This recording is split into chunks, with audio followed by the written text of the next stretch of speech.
you start when it comes to efficiencies in business? So we like to call this, it starts before you even plug in a computer.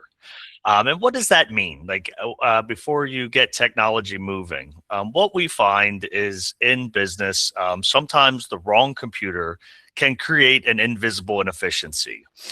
We've all heard it. Oh, it's slow. It's just normal. It's always like that.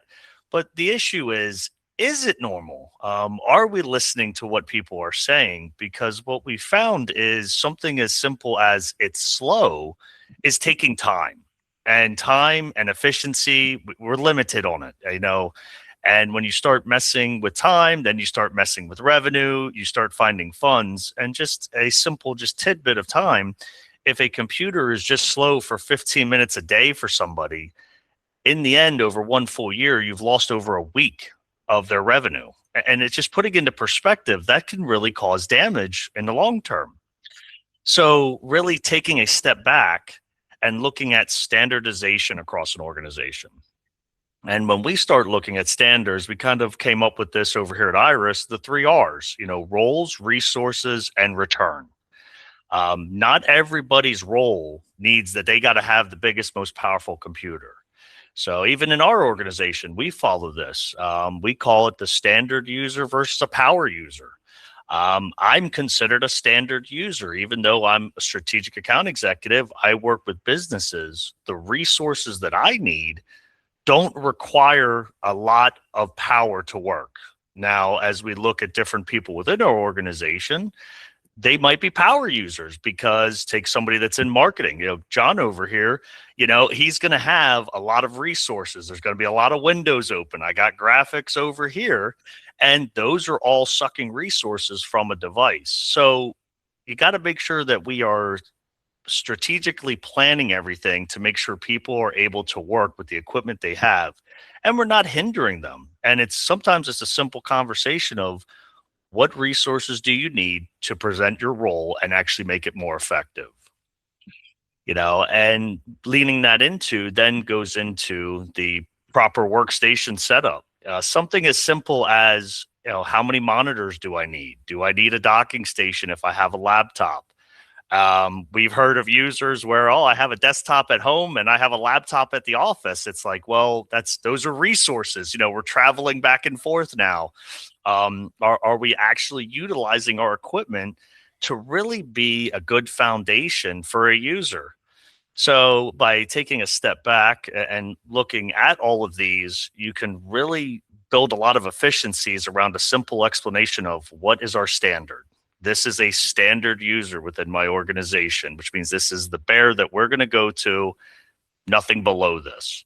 Then we're going to look at, hey, this is a power user. How much resources are they actually doing? And then to take it another step further is then to look at their software. I don't know how many people have said, oh, I got this software and it's not working on my computer, or this software was designed for what I'm supposed to be doing, but it's not really working the way it's supposed to be. One of the things that we love to do is ask the question of, what are you going to be doing with this software? How is it going to be impacting your business? Because in manufacturing, if you've ever been around it, there's a program called AutoCAD. It is takes a lot of resources to run that program. And, you know, you have to go back and say, this is not a standard user. This is not a power user. This goes above and beyond.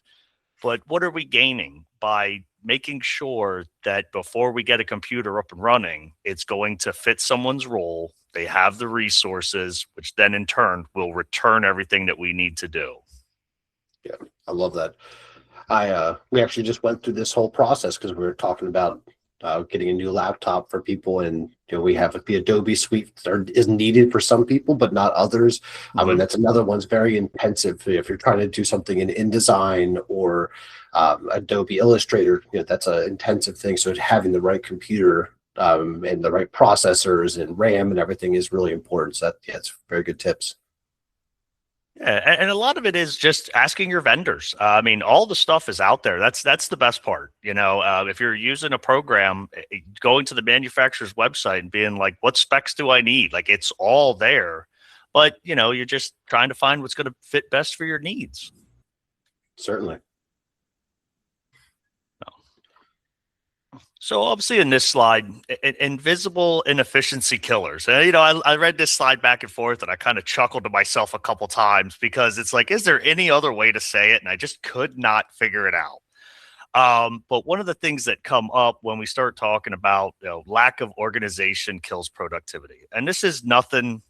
This happens. Businesses grow fast, especially if you find yourself, you're a startup. We find this a lot, and then 10 years go by, and you're like, "Wow, where'd the time go?" I always think back to my mother telling me when I was a kid about, "Oh, wait till you get older, time moves faster," and it's like, well, it does, and it does the same in business. And before you know it, there are organizations that have kind of lost where things are going. Where's these files? Is it in the cloud? Is it saved to a computer? And what we find is it gets spread out. And once it gets spread out, you kind of run into this situation of, well, where do I go next? Well, where is this going? So, for example, we'll just start with your vendors. Just a simple efficiency that anybody can do is, what vendors do I have? Who has my internet? Who's doing my phones? What vendors do I have for suppliers? Or do I have all the logins and credentials in a central location to where I know where they are and they're not spread out? Where's email notifications going? That pesky, oh, my credit card got shut off and I didn't realize that it wasn't having the auto withdrawal and they're sending me notifications. Just these simple things that come up that can cause disruption, and making sure that it is going to the correct people. Organizations grow and change, and we find a file structure. You go back 10 years and everybody had a server inside their office. Everybody was housed in there. We all used to go down to the file explorer to go where we needed to go and find the files. And there was accounting and HR, and everything started growing. Especially as businesses grow and then more people start getting involved. And then you start wondering, well, now we got the cloud. Well, if you still have a server, is it in the cloud? Is it saved locally on a machine?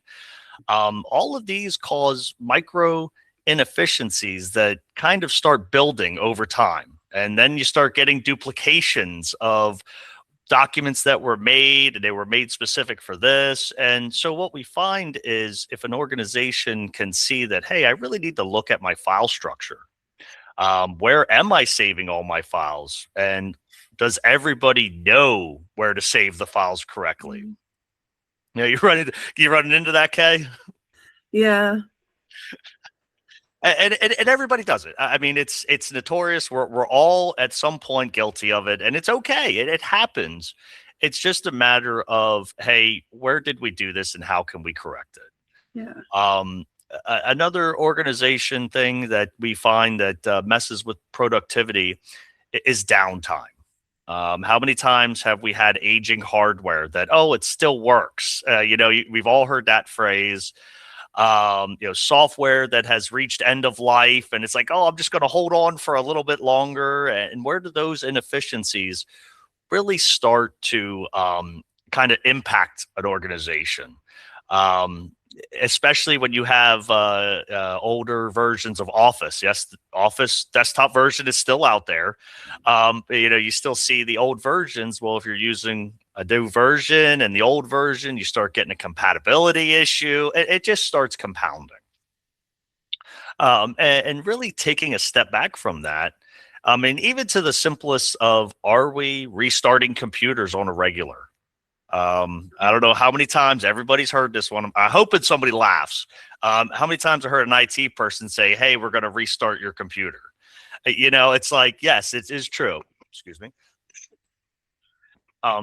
The reason why is, and I ran into this, said I was from the help desk where someone needed to restart a computer because they haven't restarted it for over a month.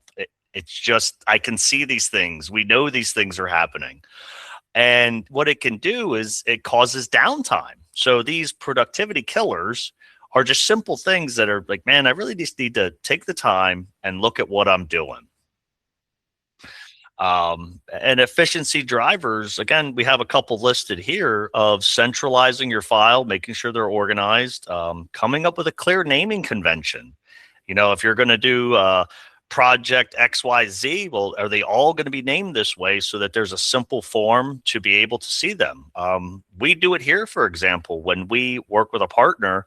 It's, hey, this is what it is. We're going to name it their initials. We're going to put a date behind it. It keeps it nice and clean to be able to say, okay, I have a lot of files. How can I easily find something if I need to search for it?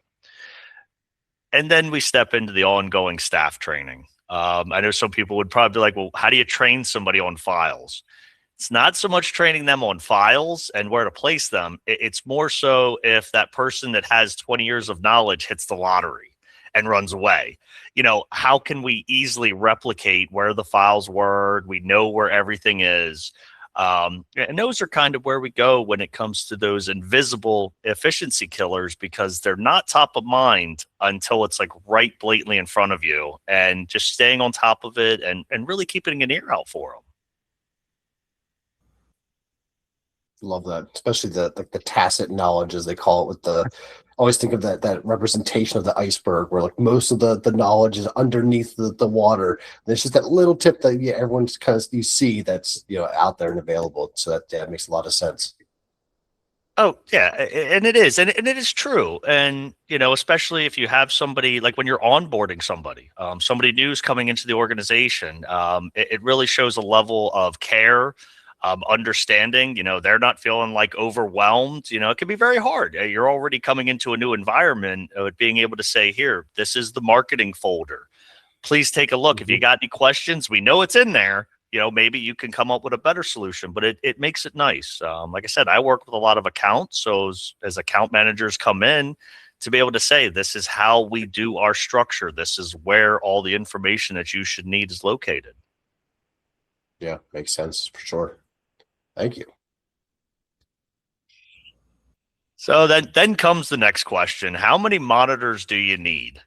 We kind of threw this question out here because I'm the type of person, I like 2 monitors. But we're gonna touch on this in the next slide. But I just wanted to kind of get people thinking about this, because as we go into a couple personal proficiencies on the next slide, we'll be able to really see what I mean by that.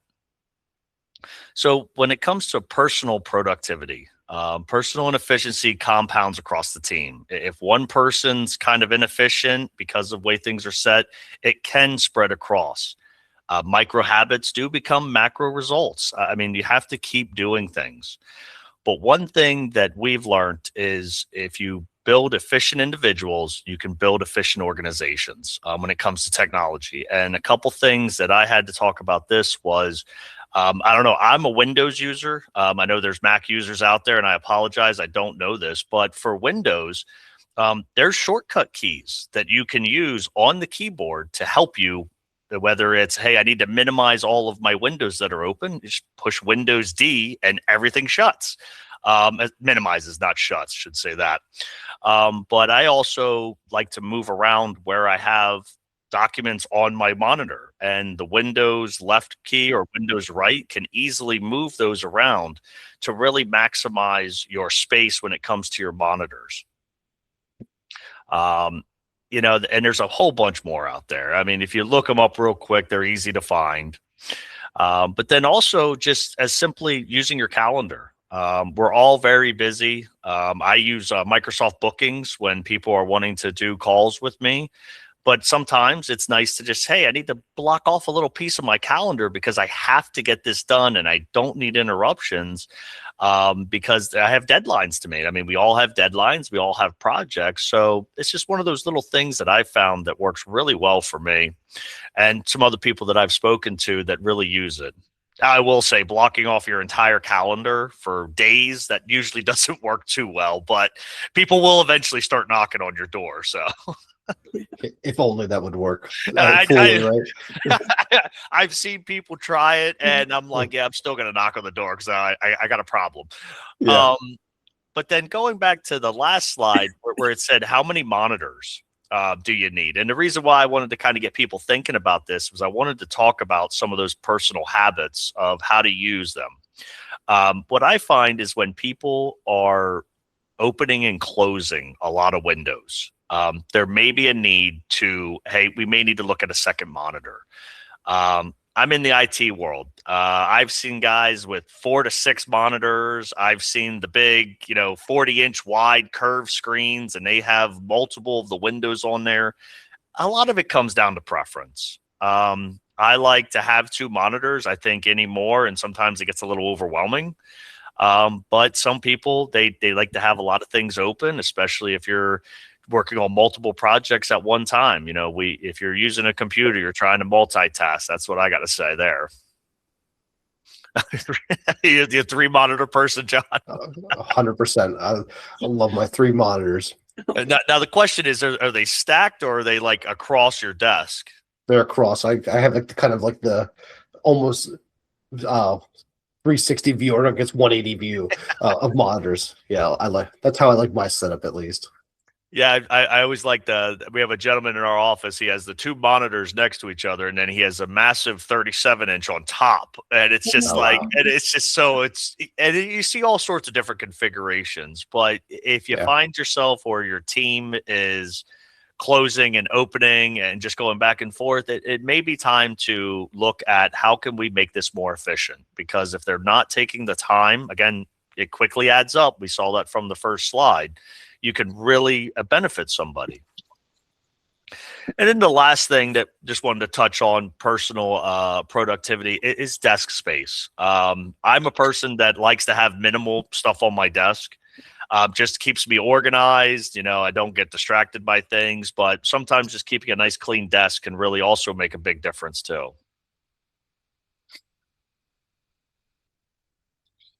No.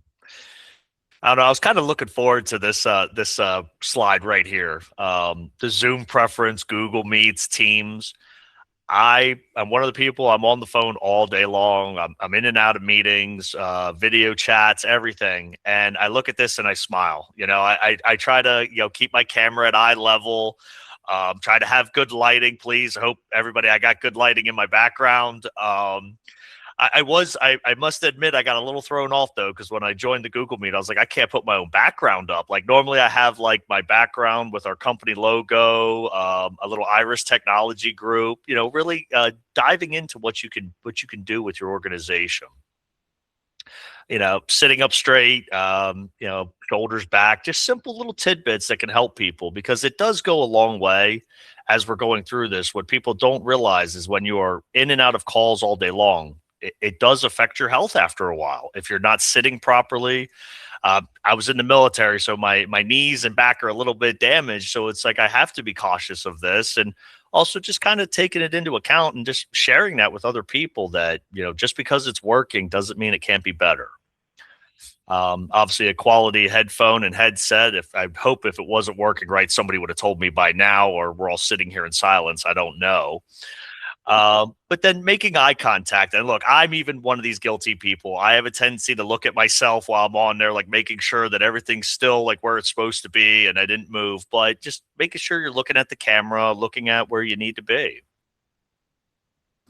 I do think that's probably one of the hard things to get used to, or it was a harder thing to transition to, is looking at the camera instead of looking at like even the person on the screen, because yeah, they're not the same location. So yeah, it looks different if you're looking at the person. Oh Yeah, yeah. it's a big tip for sure. No. Yeah. And then, I was, this slide right here, it's very hard. And we understand that working with a lot of different businesses, IT budgeting and strategic planning, IT is everywhere. It's everything that we're doing, this call. If we were in person, it's still, there's a Wi-Fi somewhere. And what we love to really talk about is how can we try to get ahead of technology? It's changing very rapidly. We know this. But if we know just the simplicity of your IT infrastructure, just because it's working, like we said at the beginning, doesn't mean that it's not a vulnerability, and we have to be careful. It does have end of life. We do have to keep on top of these things. And I think being able to partner with a lot of businesses and say, here, this is our kind of like 2-3 year projection. And trying to go out that far does seem a little tedious when you're saying, oh, we got to replace computers or the access points or the switches. But if you don't keep ahead of it, it can cause more harm than good. We're finding out that as access points age, they start losing their connectivity. They're dropping. It just, you wouldn't notice it because it's a micro drop, but every time it disconnects and reconnects, if you're logging into a third party vendor over the web and it keeps disconnecting, you're going to drop out. And that causes time because now I got to log back in. And I hope everybody has multi-factor authentication on everything. So, then you got to go get the code again, and we're just taking time away from everything. But what it also does is it allows us to get predictable with spending. If you have a 10-person team and you know how old the hardware is, you can start budgeting and getting ahead. Smart planning, it's going to stabilize everything. We're not letting hardware get out of date. We're not letting, operating systems, Windows 10 just went end of life back in October. We're getting ahead of those things. And from an IT perspective, as an IT firm, we encourage our partners to try to get, 12 to 18 months out at minimum, just because we can see what's coming. Forecasting, it gets hard, especially if you're growing and you're having new people come in and people leaving. It's just a lot easier to make sure that one less thing we have to worry about. And if everybody's understanding and know where things are, it makes it a lot easier. Yeah, I did a quick math because you kind of just sparked the thought for me that that 15 minutes that you could lose by having like inefficient computer or hardware that slows you down. I mean, really, in that whole year, if you even were making like $16 an hour, or actually a little bit less than that, $1,000 investment in a computer or new hardware would actually pay for itself in that year. So people that are making, more than $16 an hour, it's just going to be exponential, gains essentially for that company. So that's really interesting. It is. I've had conversations over the years. It's how much time do you think you've wasted? If you're saying a percentage, 5%, it doesn't sound like a lot, but if you say 5% of a salary, well, wait a minute. Now we've changed the way that conversation has moved. I might be able to gain you better and make more from it. And again, that's why we had the roles, resources, return, because it fits. Yeah, that's great. So, and then as we're wrapping up here, my section, is your technology working with you or against you? If you feel that everything's running the way it is and everything seems to be smooth, then you're probably doing very well. And just making sure that, because people should be asking if there's a way to make it better. And if your team or your members are doing awesome, then great. I mean, kudos to you. Stay up with it, please. And then one of the things that's like to challenge everybody, to get everybody thinking, is if there's one inefficiency that of, what steps would you take to fix it this quarter? I kind of gave you a couple outlines of a few things, and a lot of them, they're not really hard. I mean, a lot of it's just really diving in and taking a look, but you may be able to find something to really help your organization. Yeah, I think you definitely identified a lot of potential efficiencies and inefficiencies that we could implement here for sure. I have some notes and thoughts that we'll be carrying forward for us as well. So I appreciate it, Alex. Yeah, good. Thank you.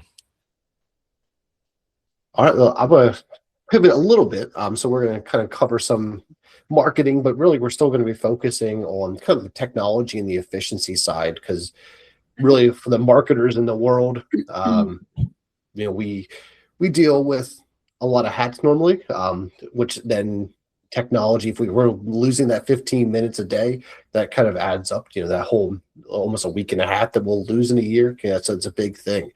But also it goes to like your marketability as well. So the speed still is trust for sure. The human attention span, the stat has here, that's we're about 8.25 seconds, which is officially lower than a goldfish. We are now have less attention span than them. I blame TikTok and everything for that one, but that's all right. So having your programs and like even your POS system, your point of sale system, functioning quickly can be a deterrent, or not a deterrent for people to buy if it's going slow.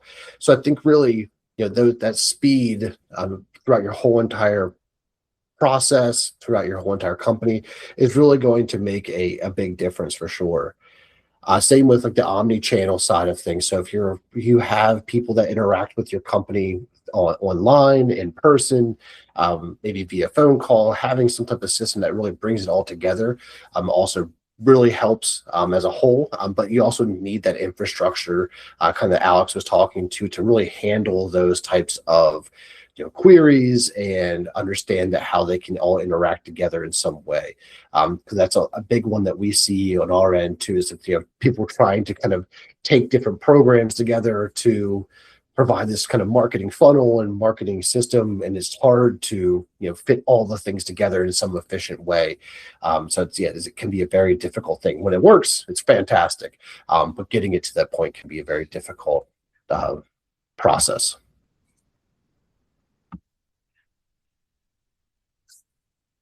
Another big one, as far as empowering the team. So how can we kind of really grow their ability? I mean, so get the creative resources, especially on the marketing side, like that Adobe Suite and things like that I mentioned. Those can be a big time sink if you have a slow computer. I know there's been times where I've waited for the things just to render, especially even like the CAD that you mentioned, Alex, man, or I forget what the one for they use for engineers. SolidWorks is another big one. Yep. That one in particular can be massive. Same with AutoCAD, where I know people that wait like an hour for things to load.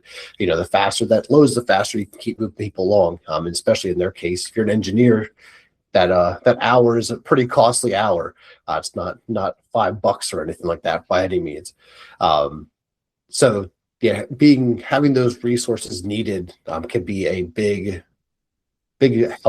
helpful way of gaining time back, which ultimately saves money. Automations and workflows, another big one. Just basic stuff that can simplify anything that's like monotonous or repetitive. We see a lot of benefit from just even repeat tasks, repeat check-ins. If you can definitely get into more complex things where you kind of have the if-then statements of, if this happens, then we're going to do this, and if it doesn't, we're going to do something else.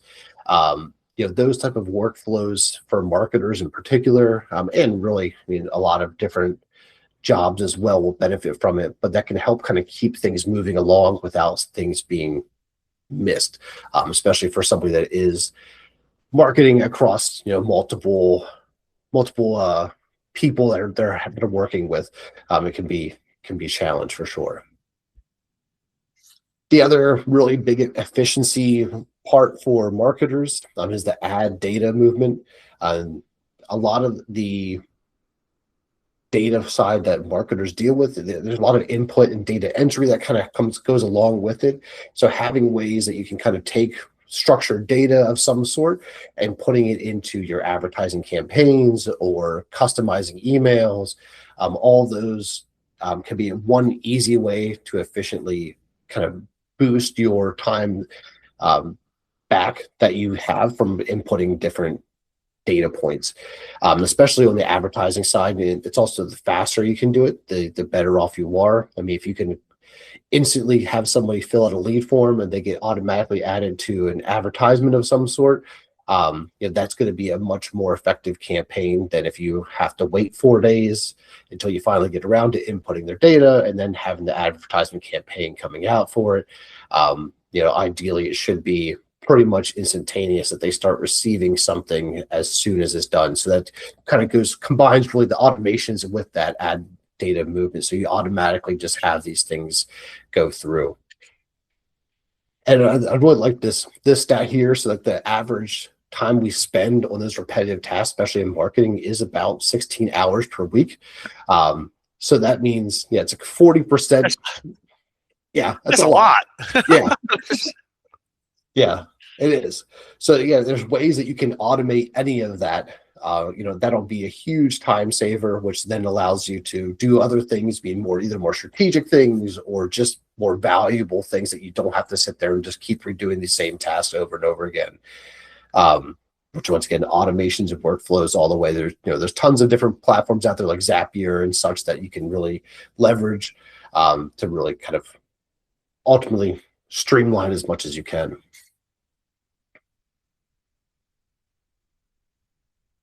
Then lastly, or not lastly, yeah, lastly, sorry, we are going to the data-backed agility side of things.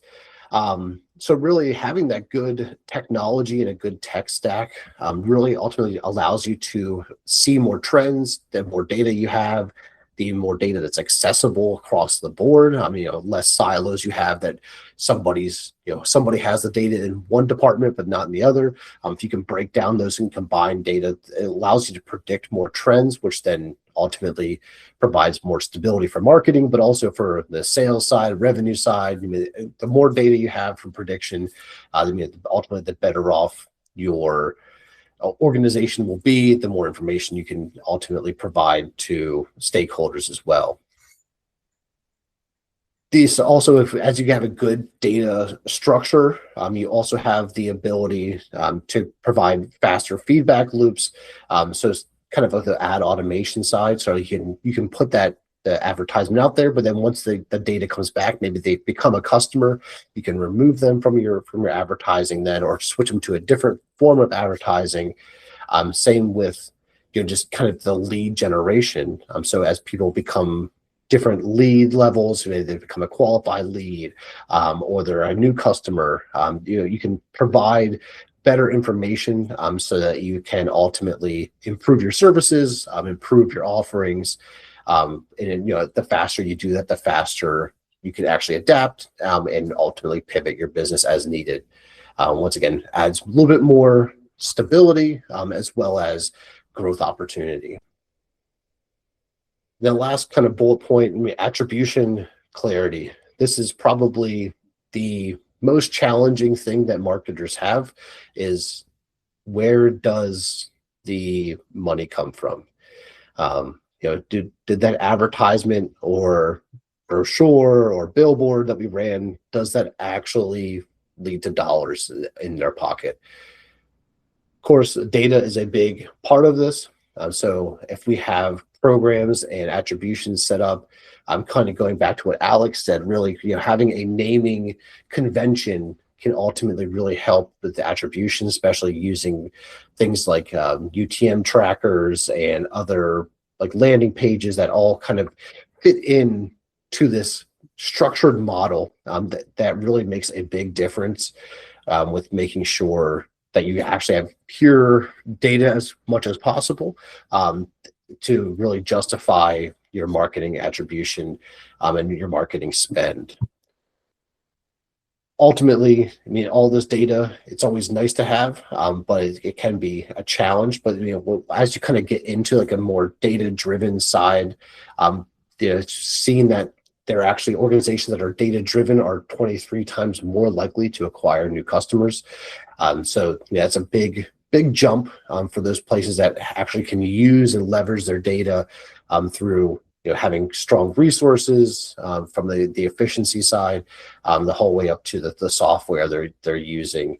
All those kind of meld together really to make a more efficient organization that ultimately can convert much more often than a traditional one.